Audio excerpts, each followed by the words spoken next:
আজকে আমরা একটা নতুন ইংরেজি শব্দ শিখব আর সেটা হলো অ্যাক্লেমাটাইজ। কখনো কি এমন হয়েছে যে একদম নতুন কোনো জায়গায় গিয়েছেন আর সবকিছু অচেনা লাগছে? এই যে নতুন পরিবেশে মানিয়ে নেওয়া, এর জন্য ইংরেজিতে কিন্তু একটা দারুণ শব্দ আছে। শব্দটা হলো অ্যাক্লাইমেটাইজ, মানে সহজ কথায় খাপ খাইয়ে নেওয়া। আচ্ছা, একটা মজার গল্প দিয়ে ব্যাপারটা বুঝলে কেমন হয়?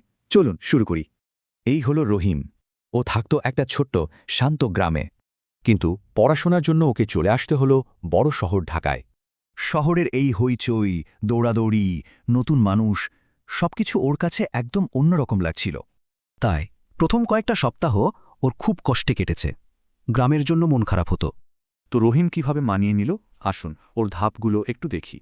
রহিম যে এই নতুন পরিবেশের সাথে নিজেকে মানিয়ে নিল, এই পুরো ব্যাপারটাই হলো অ্যাক্লেমেটাইজ করা। তাহলে শব্দটার একদম সঠিক সংজ্ঞাটা কি? চলুন দেখে নেই। আর হ্যাঁ, এটা শুধু নতুন জায়গার ব্যাপার না, নতুন চাকরি, এমনকি নতুন আবহাওয়ার সাথেও এটা হতে পারে। চলুন এবার কিছু ইংরেজি উদাহরণ দেখা যাক, তাহলে আরও পরিষ্কার হয়ে যাবে। এই বাক্যে কেউ একজন নিউ ইয়র্কের জীবনযাত্রা আর আবহাওয়ার সাথে নিজেকে মানিয়ে নিচ্ছে। এখানে দেখুন, একটা খেলার দল মরুভূমির গরমের সাথে খাপ খাইয়ে নিচ্ছে। আর এই উদাহরণে একজন ম্যানেজার তার নতুন কোম্পানির নিয়মকানুনের সাথে অভ্যস্ত হচ্ছেন।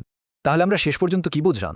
অ্যাক্লিমেটাইজ মানে হলো যে কোনো নতুন কিছু বা নতুন কোনো পরিস্থিতির সাথে নিজেকে মানিয়ে নেওয়ার চেষ্টা। একটা কথা মনে রাখবেন, মানিয়ে নেওয়ার মানে হলো নতুন একটা জগতে আরও শক্তিশালী হয়ে ওঠা।